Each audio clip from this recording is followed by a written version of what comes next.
It's a hard lesson to face, but that script that's taken you months, if not years, to develop will be reduced to a score as it crosses the desk of producers or agents or goes through the rounds of national or international screenwriting competitions. But take heart, because in this episode I'm going to show you how you can use that coverage process to improve your screenplay.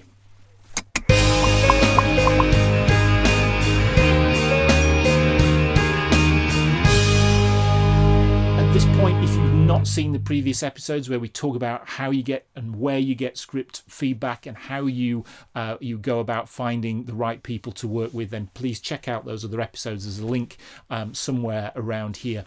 But for now, we're going to deep dive into these scores. So this assessment process kind of takes two forms, a long form and a short form.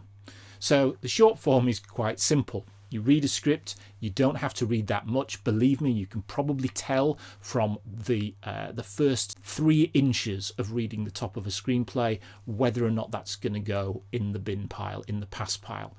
It can be that simple. In terms of sifting for numbers, trust me, it comes down to it that harshly.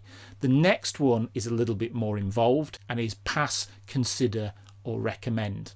And there can be a circle around one of those, and if you get into obviously consider or recommend, then you will go on to the next step. If it's the fail, then or the pass, then it's going to go in the bin. The long form is more complicated, and the long form is what we're going to talk about here today, and is a scoring system, an actual point system. So if you want the worksheets that accompany this series, you can download them for free using the discount code at the end of this video. Just hop along then to clickimagination.com and go to the downloads page. So in order to get into this more analytical approach, we're going to use the example of a competition.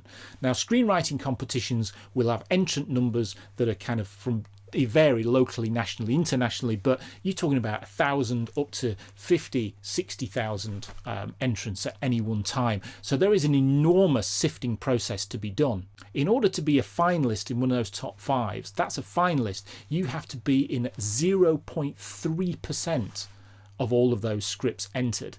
And to be a winner, that's actually 0.03% of all of those entrants that have entered. That is an enormous odds and mountain to climb. Now, those headings that we've picked and we've highlighted earlier, there are 10 key headings.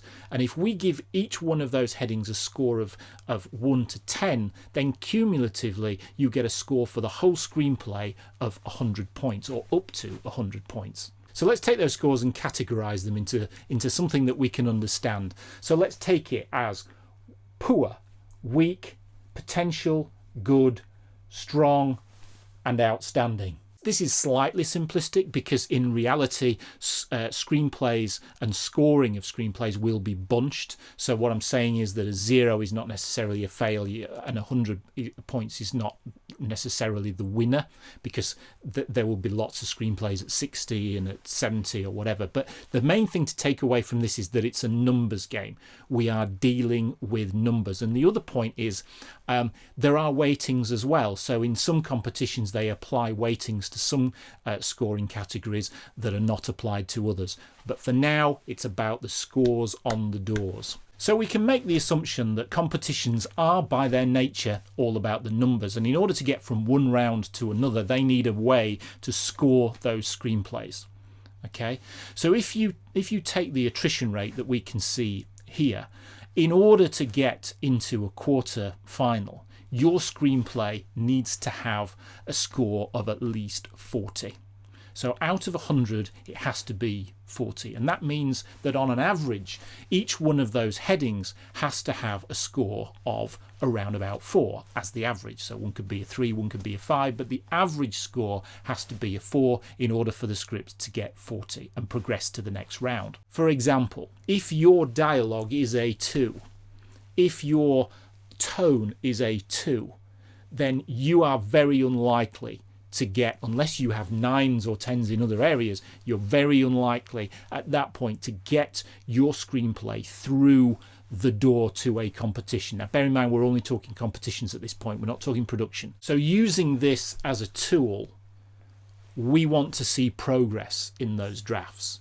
So We want to see the first draft, the second draft, the third draft progress from 20 points, 30 points, 40, 50, 60 points. We want to see a progression, but also we're going to use it as a tool to prioritize where we want to focus the early editing. And as I've mentioned before, if you have low scores in the likes of structure and plot and theme, there is absolutely no benefit in spending any time on those sections such as format or dialogue.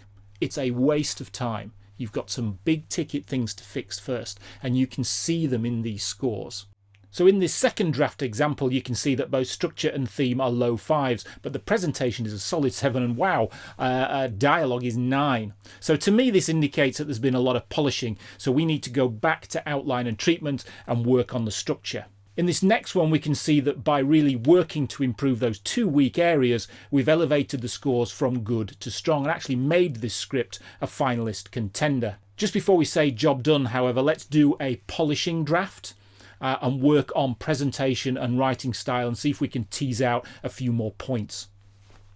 In reality, of course, you are not going to see across-the-board improvements for every single one of these headings, for every single redraft. That's just not going to happen. But on average, the score at the bottom will increase, and you will see tangible benefits by using a milestone process in order for you to pause and then get that feedback.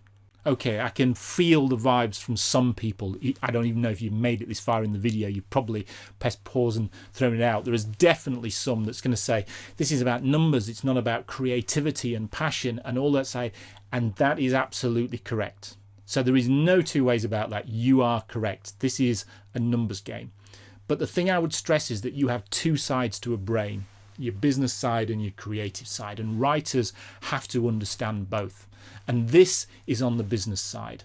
So this isn't about how you write, about how you improve your characters, about how you get your score from 8 to 9 or from 4 to 7 or whatever it is. That's down to you as a writer, and you still have your creativity in order to make that happen. Nobody's taking that away from you. This is the analytical side of the brain that is supporting your creative process and giving you an understanding about what you need to do to improve. If you want the worksheet that accompanies this series, then please visit clickimagination.com or follow the links somewhere around here. Okay, so what do you think about scoring? I'd love to hear in the comments section below. Have you applied this principle to any of your screenplays? What do you think of it? Have you analysed your screenplays in the same analytical way, or are you going to do in the future? Please feel free to stick some comments in the comments section below, because I'd genuinely love to hear from you. And in the next episode, we're going to kind of pull all this together and go through some top tips and tricks about script feedback. So please click the little subscription and the little button thingy, otherwise you won't get the notification from me. Okay, that's an end of this. I hope you found this useful, and I look forward to seeing you in the next video.